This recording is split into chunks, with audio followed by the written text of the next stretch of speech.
조갑제 TV 시청자 여러분 안녕하십니까? 2022년 2월 9일 오전 11시 30분입니다. 윤석열 후보 직속 정권교체 동행위원회가 있습니다. 여기서 윤석열 후보를 인터뷰를 해서 동영상을 올리고 있습니다. 1부, 2부, 3부까지 나왔는데 1부는 인간 윤석열, 2부는 검사 윤석열, 3부는 정치인 윤석열입니다. 어제 검사 윤석열 편을 제가 소개를 해드렸더니 시청자들이 아주 좋아했습니다. 저도 이걸 보니까 아주 솔직한 이야기, 언론 인터뷰에서는 볼 수 없는 그런 내용이 많았습니다. 비화도 많고 에피소드도 있고, 역시 이렇게 편하게 이야기할 때 그 사람의 진실이 이렇게 소개되는 듯 합니다. 정치인 윤석열도 그동안 궁금했던 부분에 대해서 상당히 해명이라고 그럴까요? 궁금증을 풀어주는 내용이 있습니다. 윤석열 후보는 정치를 할 거라고는 생각을 해본 적도 없었다고 그럽니다. 그런데 검찰총장을 부득이하게 사퇴할 수밖에 없는 상황이 오니까 그다음부터 정치를 본격적으로 생각하게 됐다, 이렇게 이야기를 하네요.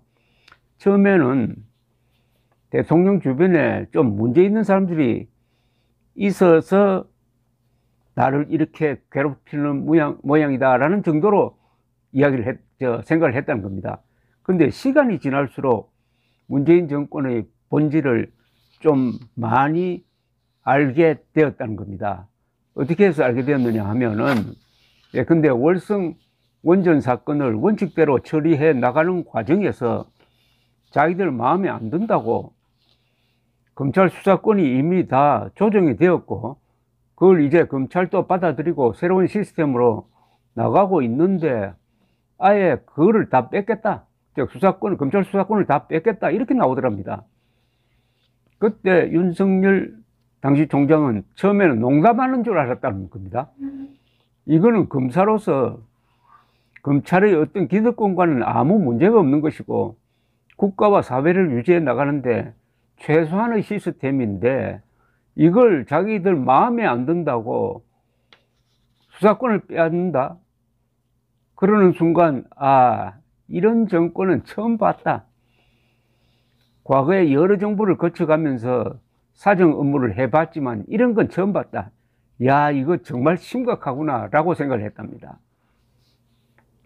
이낙연 총리 다음으로 지지율이 막 나오고 이럴 때는 이건 아니다 싶어가지고 대변인을 통해서 그런 조사하지 말아달라고 이야기도 했는데, 나중에는 그런 부탁을 안 했다는 겁니다. 왜냐하면은 그런 식으로 지지율이 좀 오르면은 그래도 이 정권에 압박이 되지 않겠느냐. 그렇게 해서라도 검찰에 대한 무리한 압박을 넣지 않도록 하기 위해서 이름 빼달라는 이야기를 하지 않았다는 겁니다. 그리고 정계 입문 과정에 관련해서는 윤석열 후보는 이렇게 이야기를 했습니다.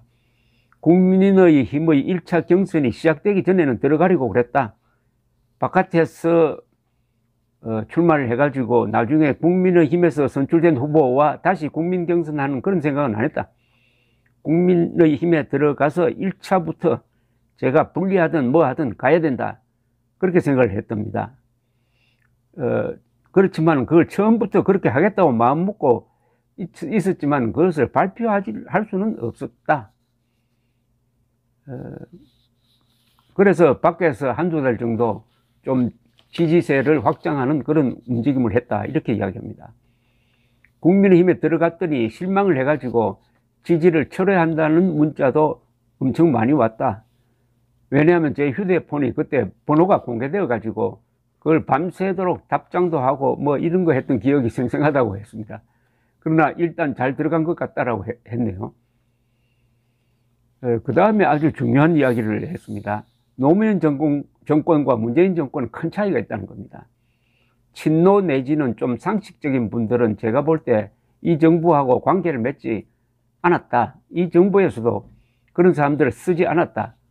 노무현 정부를 구성한 사람들은 원칙이나 이런 거 없이 무조건 우리한테 이익되면 따라야 된다는 그런 식의 조직 논리 같은 것은 없었다. 문재인 정부 여기는 그게 아주 강하기 때문에 만약에 다소 그런 사람들이 들어왔더라도 안 맞으니까 쫓아내기도 하고 본인이 떠나기도 하고 하여튼 제가 볼 때는 좀 사람이 다른 것 같다고 했습니다. 노무현과 문재인이 좀 다르다는 이야기입니다. 그러면서 윤석열 후보는 이 정부는 김대중 노무현 정부의 계승자라고 하는데 그거는 사기라고 생각한다고 했어요. 캠프에 본인 친구들 검찰 출신 인사들이 많다는 지적에 대해서는 저는 검찰에 있으면서 어떤 수사팀을 구성하거나 검사들 인사를 할 때 철저하게 능력 위주로 했다. 저는 실력이 없는 가까운 사람이 없다고 했습니다. 실력 있는 사람들만 주변에 모은다는 건데요. 일 중심주의이기 때문에 일을 제대로 처리하는 능력이 안 되는 사람하고 가깝게 지낼 시간도 없다고 했습니다. 좀 엘리트주의처럼 들리는데 공직자에 있는 사람들은 이런 생각을 가져야죠. 일이 제일 중요하죠. 그 일이라는 게 국가의 일입니다. 윤 후보는 국정을 맡게 되면 좀 더 널리 인재를 찾아야 된다. 일머리가 없고 일을 제대로 못하는 사람이 청렴하다고 뭘 하겠나.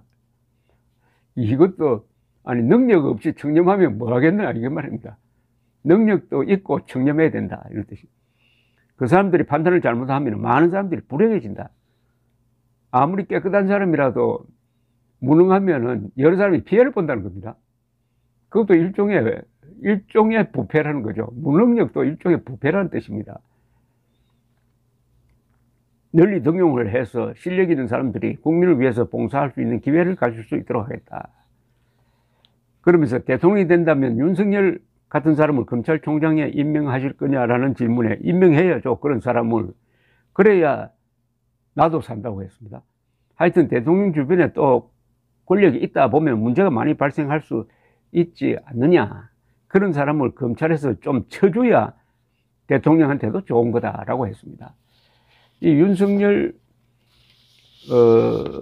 후보가 조국 수사를 한 것도 당시 총장으로서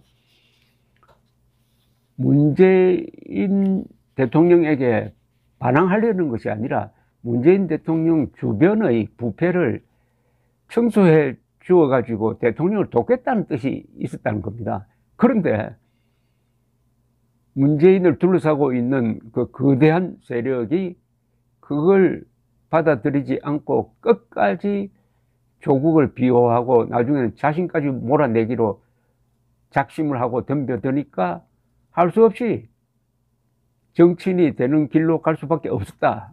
이런 이야기입니다. 조국 수사를 그때 문재인 대통령이 순순히 받아들여서 조국을 법무장관으로 임명하지 않고 했더라면 아마 윤석열 대통령 후보는 없었을 것입니다. 이 인생이란 게 자기가 예견한 대로 가지 않는다는 좋은 표본입니다. 예, 감사합니다.